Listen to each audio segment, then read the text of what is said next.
representative because we're getting like more diversity within this series. Like we're seeing our first black elf, we're seeing the first female dwarf, and I'm very looking forward to like looking at that. Woo!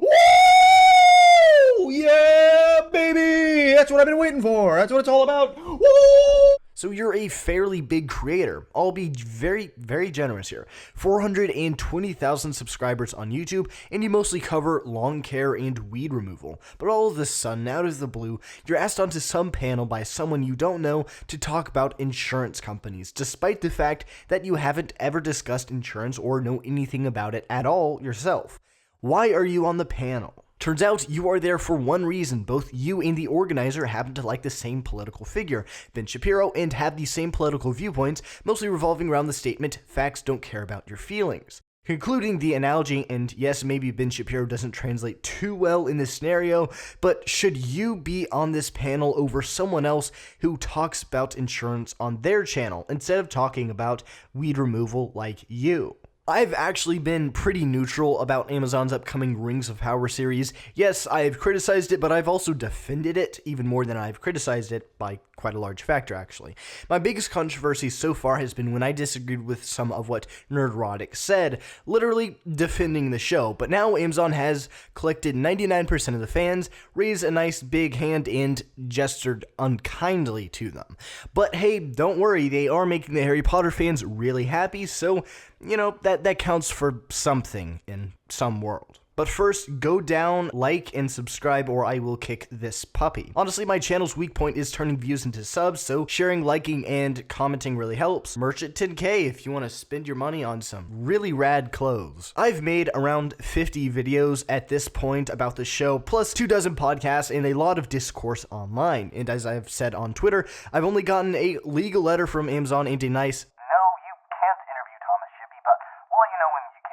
I've been so tolerant to Amazon stuff so far, and I still don't regret that because you should always give everyone the benefit of the doubt. But I'm not going to stay quiet when Amazon is disrespecting so many people like this, even if it ruins whatever chance I've got of any connection with Amazon. A lot of people throw it around that Amazon is disrespecting them in the world, and sometimes needlessly. And not to sound entitled or anything, but let me just sound entitled for like 20 seconds.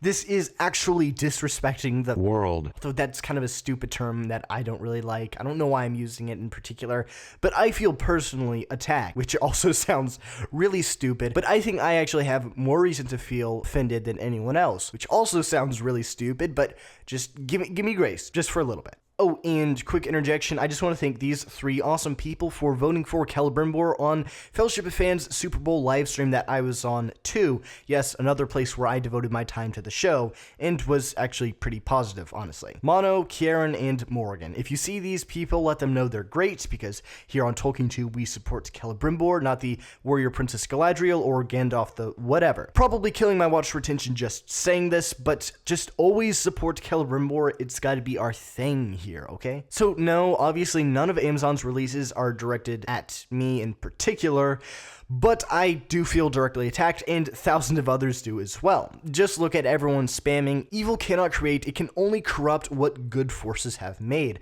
Now yes, that's not actually a Tolkien quote, and it's really just boosting Amazon's videos, which is kind of just really ironic in more ways than one, but still, those are literally the only comments you can see on anything related to the show that Amazon has posted and even elsewhere, because people don't like what Amazon's doing. If you're watching this, there's, I'd say, an 80% chance at minimum that you don't like what Amazon is doing with the show. And I'm gonna say, I think their PR department has done a good job overall, especially with what they've been given, but a particularly horrible job over the past month or so.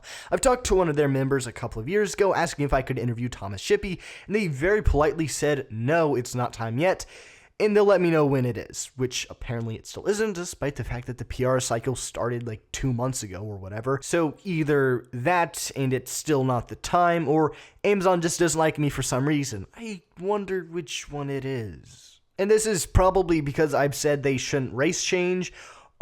Pretty extreme opinion. I don't think many people have that one. Or maybe it's because I have calmly debated homophobia and racism on Reddit like twice. only twice, and it was a while ago, and I wasn't like instigating or anything, and I did not insult the people who called me a bigot, although for the record those discussions did end pretty well. I'm also, as I said, very tolerant of what they've done so far. Not to say I'm a woke shill for Amazon or anything like some people have admittedly said, but a lot of negative things about the show, just like in literally every other aspect of life, get made up or way overblown. Take for instance the rumor about nudity. 110% false. We've known this for probably over a year now, but people are still parroting, oh, there's gonna be sex scenes and stuff like that, even when we know there aren't going to be. And that's because obviously Rings of Power will have a lot of in it. Gets a lot more clicks than just Rings of Power will be not explicit or have explicit content in it. Obviously, I mean, everyone's going to click on the thing that has the most shock value. So as far as me not jumping to conclusions go, Amazon should be lining my pockets as we speak. But yeah, the most I've gotten from dedicating all my spare time to this series is a copyright claim, which admittedly only took like $20 out of my pocket, and a message from their lawyer. Thanks. So Amazon's released this. The Lord of the Rings Superfans review the Rings of Power official teaser trailer. Now, I'm no expert YouTuber or anything, but that title's a little bit long and kind of repetitive. I would just say Rings of Power Superfans review trailer or something a little bit more along those lines. If you want to hire me as a YouTube consultant, just feel free. Now, I do want to get through though. I'm not going to be attacking these people. I'm criticizing Amazon's dumb choices because you know what? If they asked me to come out to Mallorca or whatever, eat this food and watch something on a weird TV, I would do it. I'm not gonna lie. I don't care if they're going woke or anything. I kind of want that food. It looks really good. And it's like basically a free vacation. So if anyone's harassing them here, I will remove your comment, and please don't go to their channels and harass them,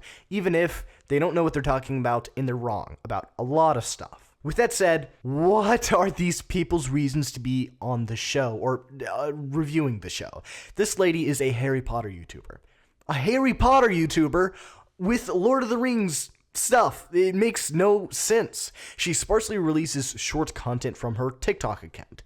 She hasn't made a single video about the Lord of the Rings or the show, or posted anything about it anywhere as far as I can tell. Same with this man, Ista Mislaw, and this lady here who YouTube's mostly about her missing eye. Again, please don't harass these people or make fun of them. But the only person here who actually might be posting thoughtful content is this person here, who does book-related stuff. So at least he's got some Lord of the Rings content, which is the one good thing that Amazon did here. But no, psych, he does not have any Lord of the Rings content. None of these people have posted a single word about it as far as I can tell. Also, as far as I can tell, they've watched Peter Jackson's movies and that's it. They don't have a single video or tweet about the show. Not a single line as far as I can tell. They probably have somewhere, maybe on some forum. The fact remains they're not members of the community, so why are they on there if they haven't even read the books? Like, it just makes no sense. So why did they invite these people who are pretty much just variety YouTubers? Obviously, because they're not white or straight. It doesn't take many brain cells to put two and two together, and the fact that they probably did just invite these people because they're all minorities of some sort, whether that be gay, disabled, or just not white, which is kind of a stupid thing to do. Obviously, there's nothing wrong with inviting gay people, black people, disabled people onto a platform or whatever, but when that's the only thing you're looking for, that's just stupid, especially when it's something like this, and all Amazon was looking for is just gay people or black people, which I don't understand. Like, there are black creators in the Lord of the Rings community, and just to invite one of them if you're going for someone who's just black. If that's your only criteria, just do that. And so few people are gonna actually be angry. Plus, as a little bonus, they might actually know what they're talking about, which would be kind of nice.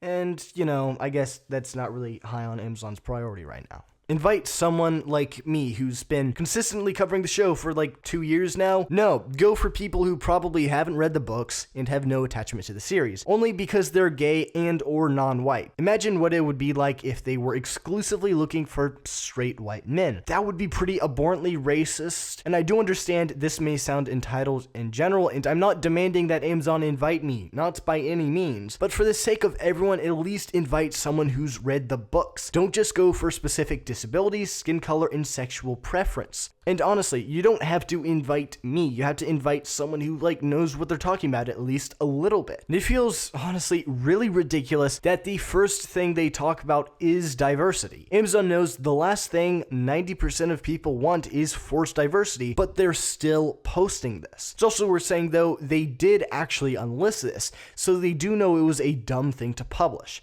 This basically means you can't find the video in search, but you can if you have the link. If like Sauron is hot, I feel like people will be like, I can fix him. Now for something serious. Sauron's a pretty hot bae, but if y'all want to, please send your love, support, and sensory bleach to the P.O. box in the description so I can just not remember this for the rest of my life. The video doesn't have any value outside of these people saying that they're glad there's diversity in it and that Sauron's hot. I'm just gonna go ahead and say that.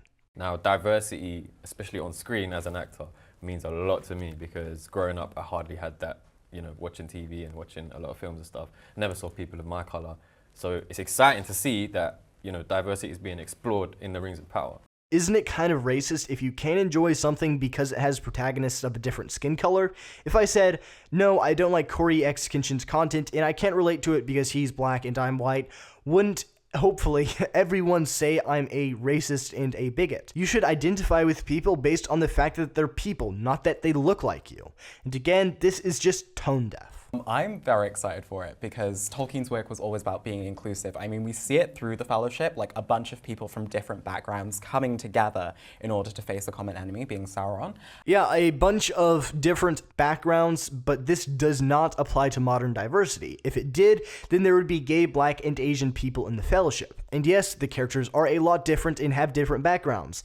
That's how having multiple characters works. That's just being a good writer when not every single character is an exact copy. And just seeing the casting decisions, it's really, really exciting to see. It's just gonna mean so much to like me personally, because it's getting that representation in Middle-earth. Young kids are gonna see that on screen, and it's just gonna be really nice for them to be like, oh hey, there's someone that looks just like me, being like an elf and a dwarf, and yeah, it just fills me with a lot of hope for like the future of the Rings of Power and seeing like much more diversity being included as well. So I guess this line is drawn just at skin color as well, and isn't this training kids to be bigots if they can only look up to people who are the same skin color? In the original film series, which I absolutely adored, but there are not many women in it, and the three women who are in it never speak to one another. I don't really.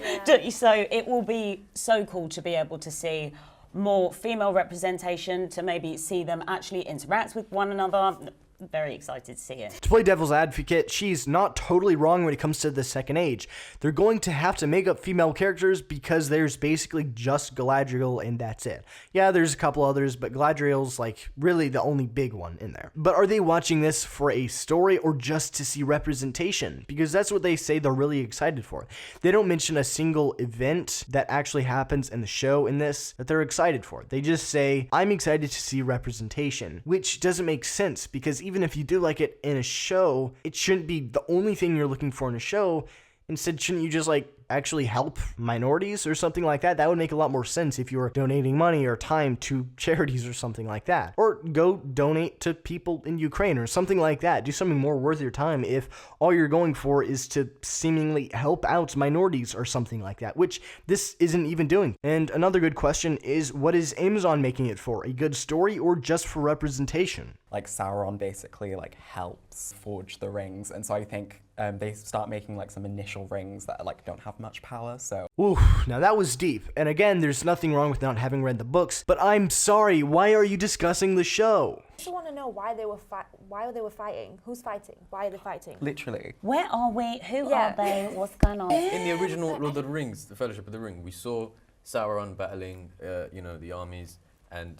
Kill me now! And next, they get into what characters they think will be in the show. I've seen a lot of talking about my girl Galadriel. Yeah, I love Galadriel. That part in the trailer when she come around waterfall with the knife and like... Yes! I'm already obsessed. I'm already obsessed. Yes, talk about a waste of breath. They don't even mention they don't even mention Celebrimbor, which I think is I think it's kind of stupid. He does do a lot of like corruption and manipulation. No, please stop. During the Second Age, this is where like Sauron comes in and he's like, yo, I'm gonna teach He's you like, yo, I'm gonna teach I'm you gonna make a ring right now. I'm gonna teach you how to make some rings. Yes, now this is true. They know what they're talking about. In a show called The Rings of Power, you're probably going to see the Rings of Power. I know it's kind of out there, but I personally think it's pretty likely. I feel like there needs to be a reason for the rings to be made, right? So obviously with the wars happening, and then like, oh, do you think we're gonna see another side of Sauron? Yes. Like maybe he falls in love. And why have they mentioned that like 10 times if that's in the show? People are gonna fall in love with him and be like, I can change him. No! We all love a bad boy, don't we? No, actually, I don't like bad boys, or just boys for that matter. In conclusion, the only thing they talk about is Galadriel. Well, I guess that's not true. They also talk about Sauron and Gollum. Hot Sauron. Hot, sexy Sauron and Gollum. It's clear they don't know anything about the books, or anything related to the books or the show, or at least they don't convey this, like, at all. I also want to say I'm not trying to make fun of these people, even if I am making jokes and destroying my own property. I know for sure it's exactly the thing that would get views, but being an intolerant jerk is what's wrong with society, so please, again, remain kind in the comments below. So consider becoming a channel member to really support the channel, and go down and subscribe to help me beat the official Rings of Power YouTube channel. Al-Karim Terminal na Erun.